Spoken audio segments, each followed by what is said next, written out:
E hoje temos um dos vídeos mais pedidos do canal, inclusive um abraço pro meu amigo Henry, lá do canal Claquete de Papel. Acompanhem ele, que tem o melhor das trilhas sonoras japonesas, inclusive. E vamos falar hoje de Lost Canvas, uma das sagas mais famosas de Cavaleiros do Zodíaco, e que tem um monte de pequeno detalhe que muita gente não conhece, e ao mesmo tempo tem tanto material para ser falado. Então, eu sou o Luiz, bem-vindo ao Monstros e Aventuras, e vamos aqui no quadro de O que é Cavaleiros do Zodíaco. Primeiramente, Lost Canvas foi produzido ao mesmo tempo que Next Dimension. Ambas as séries começaram em 2006, lançadas de forma paralela.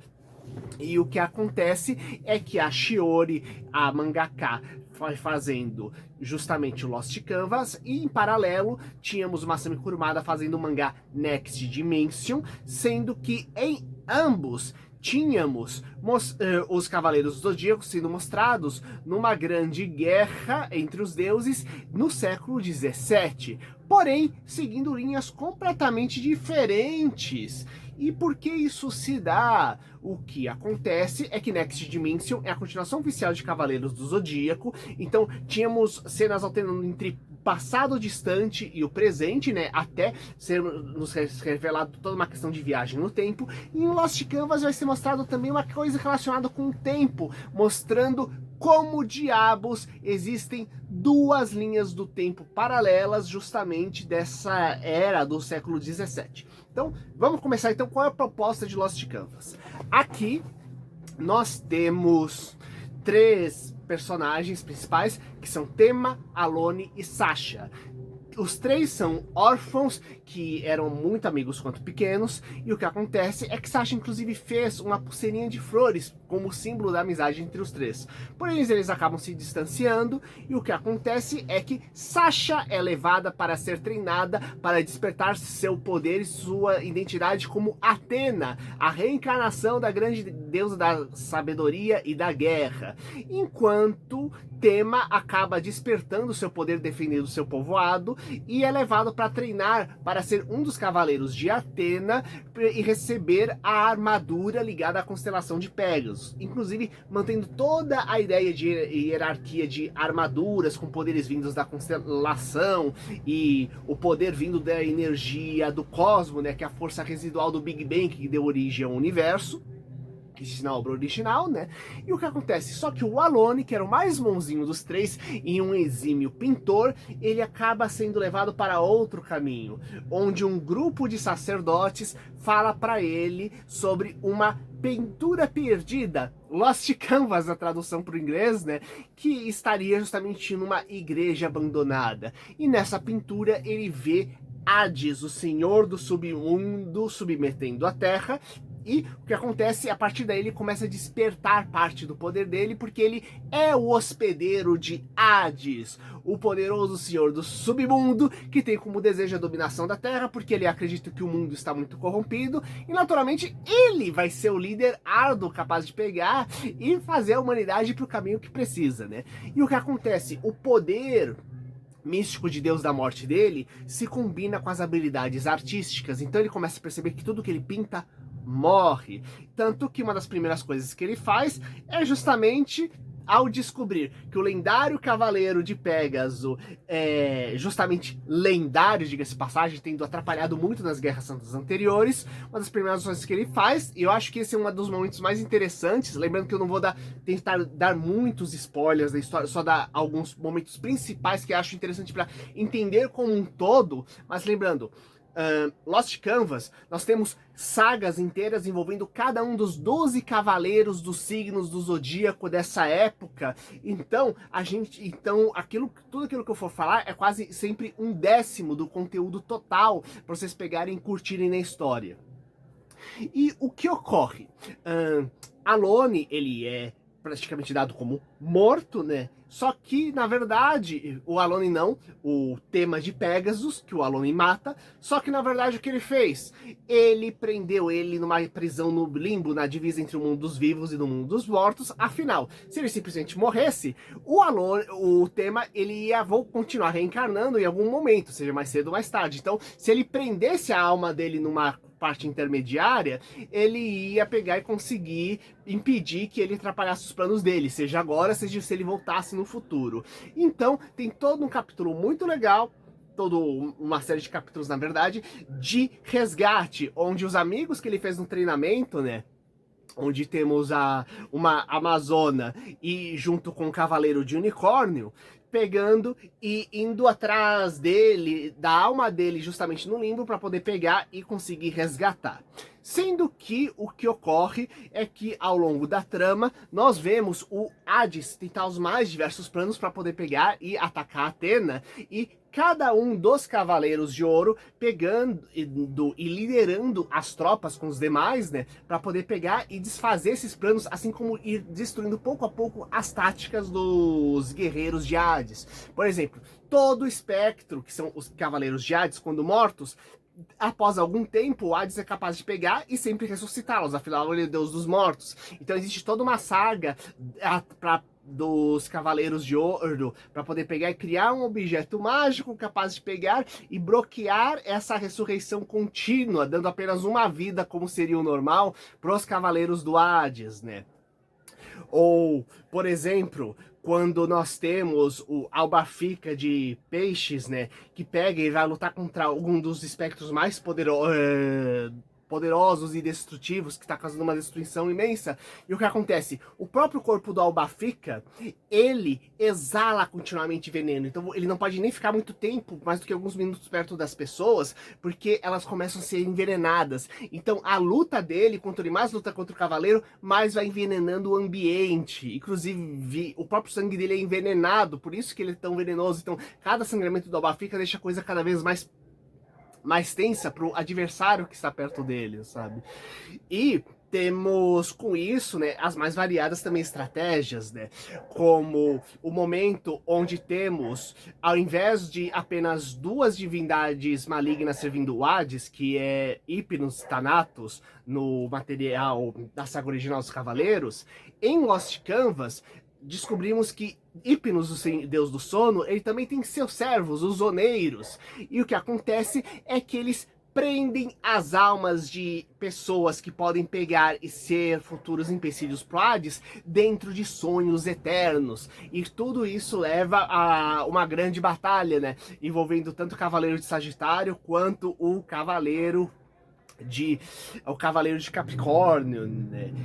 E temos uma segunda camada envolvida também nisso daí, porque se chama realmente Lost Canvas a história? Quando nós descobrimos que o Alone barra Hades, como ele consegue fazer coisas extraordinárias combinando a habilidade que ele tem de pintura com o poder justamente de Senhor do Submundo, o que ele começa a fazer? Ele começa a prender a alma das pessoas dentro de pinturas. Então ele começa a criar uma pintura gigante para criar uma espécie de paraíso artificial perfeito, no qual a ideia dele é, eu não falei que ele mata qualquer pessoa quando ele pinta ela? Então, ele vai ter, a ideia dele é então matar todos os seres vivos do planeta e aprisionar eternamente as pessoas dessa pintura, onde ele terá controle absoluto. Tanto que, para proteger essa pintura, ele cria casas, templos, envolvendo todos os 9 grandes planetas, onde em cada um tem um servo de Hades dedicado unicamente para poder pegar e defender aquele local.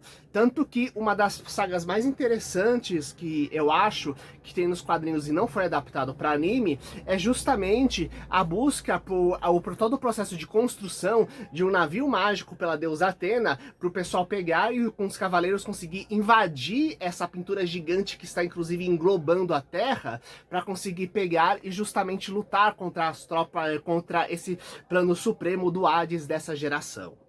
E nesse tempo todo, né, como eu falo do anime e do mangá, e o que acontece? O mangá, ele teve 25 volumes, e depois disso, ele teve ainda uma série de especiais dedicados a histórias individuais de cada um dos cavaleiros dos 12 signos do zodíaco. Então, e o que acontece? Não foram simplesmente 12, porque tem 2 Cavaleiros de Gêmeos na história, e outra coisa, também tivemos especiais, extras, envolvendo justamente os mestres do santuário e cavaleiro que teve mais de especial, como por exemplo o Cavaleiro de Ares, que já vou comentar sobre isso pra vocês. Só que, da questão da animação, tivemos apenas 3 temporadas, e o que acontece, ela não adapta todo o material. Quando está prestes a ser, como a Athena, criar descobre da existência dessa mega pintura para aprisionar a alma dos humanos, dessa dimensão artificial que o Hades está criando, o que acontece? A série, infelizmente, ela acaba. E por que isso? Porque, ela não fez tanto sucesso assim. E o que acontece? A série ela é bonita, ela tem uma animação primorosa, uma música espetacular. E muita gente, inclusive, considera a melhor animação já feita de Cavaleiros em termos de primor para a série. E realmente, em termos de qualidade técnica, talvez seja a melhor já feita de Cavaleiros. Só que temos 2 poréns importantes. Ela não fez sucesso suficiente para poder pegar e atrair um público significativo para poder pegar e continuar mantendo outras temporadas, além da terceira, né? E número 2, o design das armaduras e dos processos é 90% igual àquilo que já existe dentro de Cavaleiros do Zodíaco. Então não existe quase material novo para a Bandai, que tem aquele grande acordo de produção de bonecos de Cavaleiros, poder pegar e criar coisas novas em cima. Então, não é o tipo de material que você não consegue ter praticamente ter patrocínio para vender novas coisas, sabe? Então, lembrando que o principal produto derivado de Cavaleiros que mantém as contas é justamente os bonequinhos, diga-se de passagem, né? E a própria TBS, que era a dona desse material, e que criou esse material, disse que ela não tem interesse em pegar e continuar, né? Então existe até hoje, todo ano, alguém solta pelo menos uma vez por ano o boato de que, nossa, vai ter uma continuação da animação.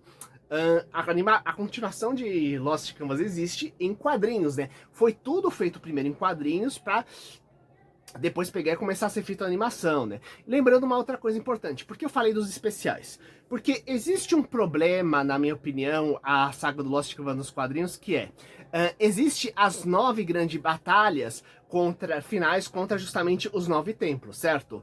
Mas não existe batalha depois disso, não existe a batalha... não existe uma grande batalha final de Athena de Athena versus Hades na história. O negócio simplesmente pula esse acontecimento.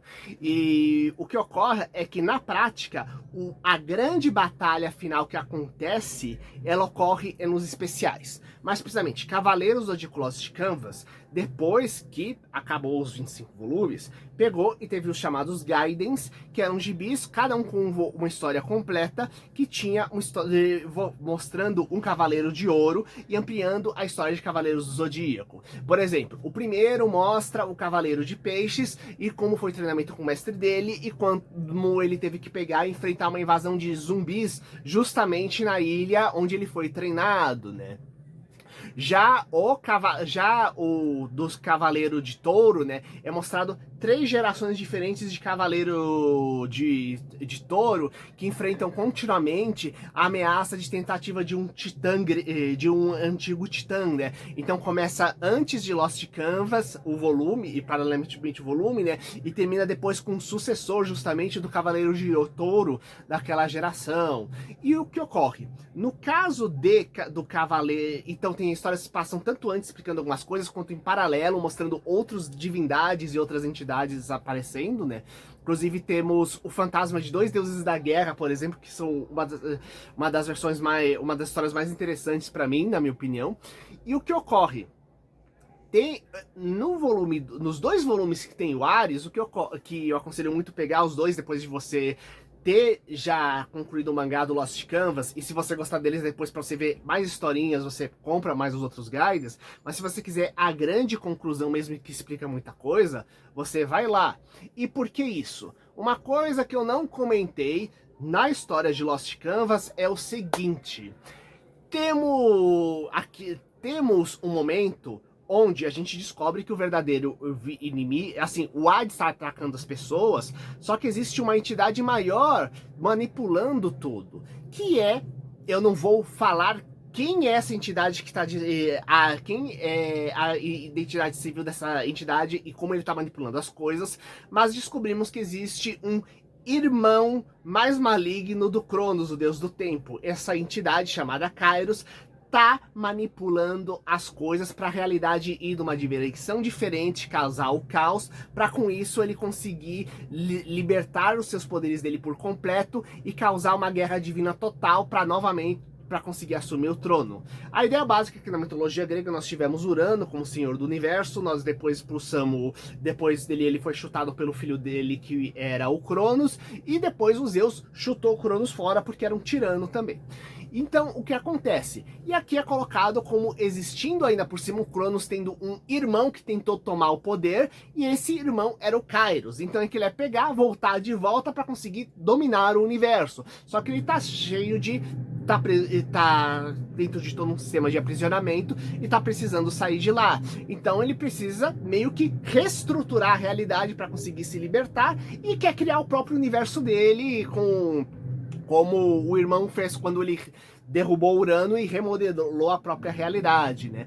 Então, e o que ocorre? Justamente nesses dois gibis do Ares, nós sabemos mais sobre a questão do Kairos, porque não apenas mostra um pouco mais o passado das coisas como aconteceram, mas nós temos também o Kairos voltando para a última tentativa dele depois da grande batalha de Lost Canvas, para poder pegar e tentar dominar o mundo, e o Ares lutando contra ele, e lá é explicado que dentro do universo de Lost Canvas, teve um viajante do tempo lá no século XV que voltou de um futuro apocalíptico. A ideia básica é que no futuro normal, o mundo seria destruído e dominado pelo Hades, aquilo que seria na nossa realidade, e sobra um único cavaleiro que consegue viajar no tempo 500 anos atrás para conseguir pegar, e com um conhecimento gigantesco que ele tem de todas as guerras santas, de todos os poderes de cada um, das habilidades dos personagens que vão surgir, etc. Ele consegue pegar e fazer com que Atena seja vitoriosa de forma muito mais impactante, né? E assim consiga pegar e mudar o futuro, para um futuro onde o Hades não dominou e a Atena ainda exista, né? Afinal, lembrando, como Deus Hades é o senhor do mundo dos mortos, né? Como eu falei, Hades quer matar todos os seres do planeta para que todas as almas pontifiquem só no mundo dos mortos sobre o domínio dele, né? Então, o que acontece é que, justamente, quando ele volta no tempo, ele destrói essa linha do tempo original, onde o Hades dominou tudo, e assim cria a linha do tempo que a gente conhece.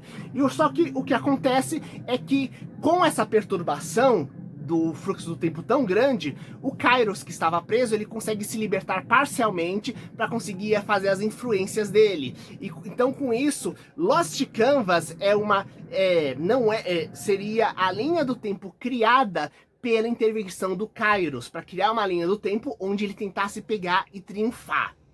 E o Ares tentando impedir que houvesse esse triunfo, né? Porque o triunfo do Kairos significa guerra total de deuses e humanos, morte da maioria, pro Kairos pegar e assumir o comando para escravizar a Terra, né? Então esse seria meio que o verdadeiro grande final. Tanto que eu acho que se fosse voltar com Lost Canvas em anime, a ideia mais interessante seria pegar, e ao invés de adaptar simplesmente só os 25 volumes clássicos, né? Pegar justamente todo o material extra que saíram nos Gairens, que mostra muitas histórias paralelas e anteriores, e pegar tudo junto para criar justamente um anime, mesclando os dois materiais para ficar bem rico e ficar tudo mais detalhado, explicado, inclusive com uma última temporada que fosse focada, ao invés de simplesmente terminar o Lost Canvas tradicional, pegar justamente justamente todos os mangás que se passam depois da saga, especialmente focado nesse do Ares, para mostrar meio que a grande batalha final e justamente, né, essas forças divinas além do Hades que tentam dominar a Terra, aproveitando justamente o caos depois da última batalha dos Cavaleiros do Zodíaco contra os guerreiros do submundo. Sendo que uma curiosidade que aqui fez tanto sucesso aqui no Brasil, que o que ocorre, além dos volumes terem sido lançados, tanto os Gaiden quanto a série tradicional, eles foram relançados, só que com capa metalizada, né? Um pouquinho mais caros, mas extremamente bonitos, para quem quisesse poder pegar e completar volumes antigos da coleção, ou realmente recomeçar ela do zero, né? Que não teve aquela oportunidade no momento. Lost Canvas eu acho que faz um trabalho excelente, inclusive eu acho que os Gaidens são muito melhores do que a própria saga original do Lost Canvas, com algumas raras exceções, diga-se de passagem, sabe? Inclusive, se você só conhecia o anime, recomendo muito devorar o mangá o material original. Se você já devorou o material original, vai atrás justamente dos guides e, na minha opinião, pega primeiro os 2 volumes do Cavaleiro do Mu de Ares, do Xion de Ares, que é justamente, além de ampliar todo o conteúdo, você vai ter realmente a verdadeira grande batalha final do Lost Canvas. E você já leu, já assistiu, você gosta de Lost Canvas, você tem suas ressalvas, coloque aqui embaixo, compartilhe com seus amigos e até o próximo vídeo. Falou!